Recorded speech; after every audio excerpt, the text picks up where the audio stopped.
The law in the Old Testament, often referred to as the Mosaic Law or Torah, comprises the commandments, statutes, and ordinances given by God to the people of Israel through Moses. It is found primarily in the first 5 books of the Bible, known as the Pentateuch: Genesis, Exodus, Leviticus, Numbers, and Deuteronomy. The law served several significant purposes. The law provided the Israelites with practical guidelines for their daily lives, covering aspects such as morality, worship, civil and criminal justice, and dietary practices. The law established and maintained the covenant relationship between God and the Israelites, defining their obligations and responsibilities as God's chosen people. The law set high moral and ethical standards, aiming to distinguish the Israelites from other nations and promote justice, holiness, and righteousness. Many Christians believe that the law foreshadowed the coming of Jesus Christ, who would fulfill and surpass the requirements of the law through his life, death, and resurrection. The law was given to Moses and the Israelites at Mount Sinai shortly after their exodus from Egypt, around the 13th century BCE.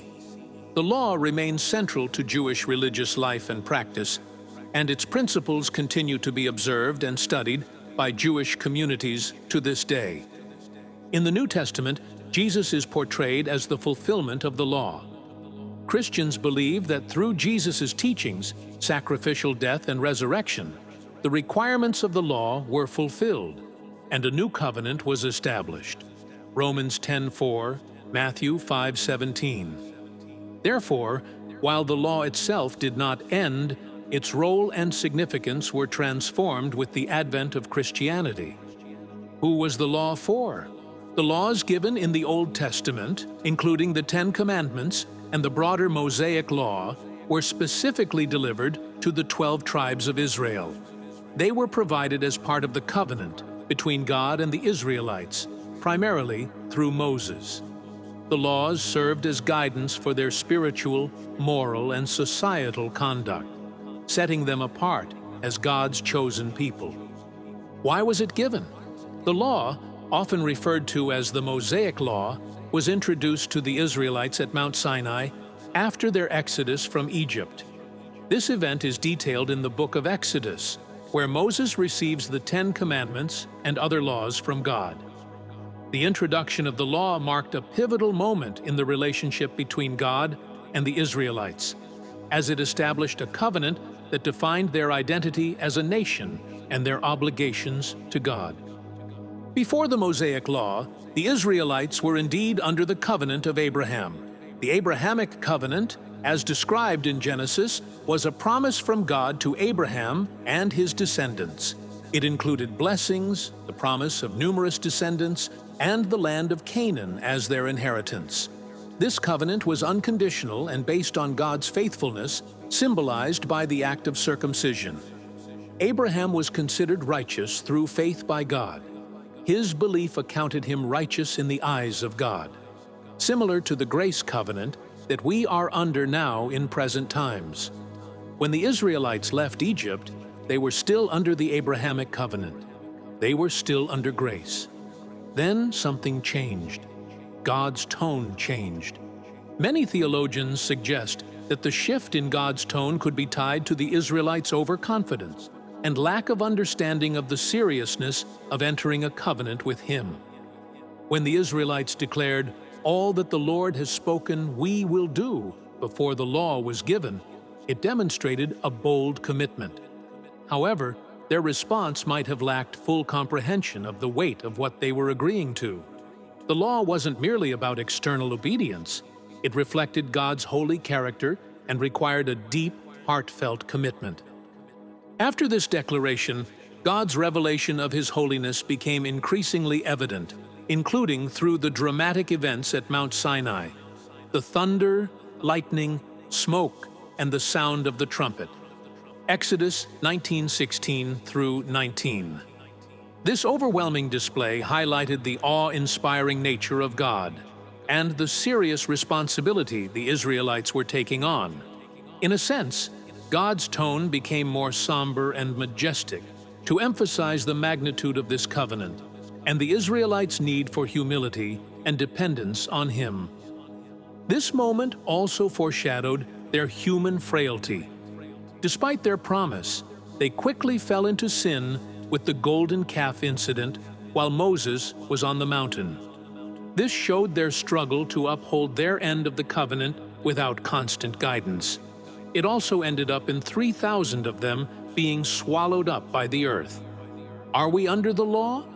It is profoundly important to realize that the law was a covenant between God and the 12 tribes of Israel only. It never did, does, or will have anything to do with the Gentiles or the rest of the world for that matter. It was a covenant between God and His people until that covenant was fulfilled when Jesus Christ came upon the scene and fulfilled the law. We have never been under the law. Therefore, we do not live by it. Not a single law of the law, none of them, was meant for us under the grace covenant of Jesus Christ. Understanding that believers today live under the covenant of grace rather than the law is central to the message of Christianity. The covenant of grace, inaugurated through the life, death, and resurrection of Jesus Christ, emphasizes salvation as a gift from God, not something earned through adherence to a set of rules. Here is why it matters. The law was given to highlight the holiness of God and the sinfulness of humanity. However, it was impossible for anyone to keep it perfectly. Living under the covenant of grace liberates believers from the weight of trying to achieve righteousness through their own works. Instead, righteousness comes through faith in Jesus. Grace invites believers into a personal relationship with God, rather than a performance-based system. This relationship is marked by love, forgiveness, and the transformative power of the Holy Spirit. Jesus fulfilled the requirements of the law on behalf of humanity. His sacrifice made it unnecessary to follow the Old Covenant, because it was completed in Him. Believers now follow Christ, not as a checklist of rules, but as a way of living out love and faith. Trying to live under the law during today's covenant can lead to several consequences. It can foster a mindset of striving to earn God's favor, which contradicts the message of grace. This often results in guilt, shame, or pride, depending on how one perceives their ability to meet the law's demands. Focusing on the law can obscure the beauty of Christ's sacrifice and the gift of unmerited grace, which offers true freedom and joy. Legalistic approaches can create barriers between believers, emphasizing rules over love and unity, which are central to the gospel message. Understanding and embracing grace is transformative. It allows believers to live in the assurance of God's love and forgiveness, not bound by fear or failure to meet impossible standards.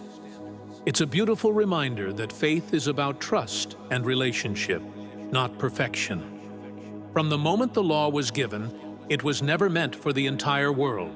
It was a covenant specifically between God and Israel, a set of commandments that highlighted the holiness of God and the sinfulness of mankind. It served its purpose, pointing toward something greater, the coming of Christ, who would fulfill it entirely. Yet, many still cling to the law, believing that righteousness can be earned through works, missing the profound truth that the law was never for them, nor could it ever save them. The fulfillment of the law in Jesus Christ established a new covenant, one not built on regulations, but on grace, a covenant where salvation is freely given, not earned. To misunderstand this is to remain bound by a system that was never meant for us. To impose the law on others is to misrepresent the gospel itself. And to condemn others based on the law is to invite judgment upon ourselves. For none can stand righteous apart from the grace of Christ. True freedom lies in understanding the gift we've received.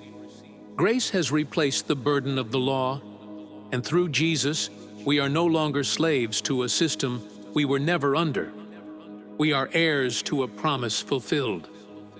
Let this truth guide us, not in judgment, but in humility, not in legalism, but in faith, not in bondage, but in the freedom of grace.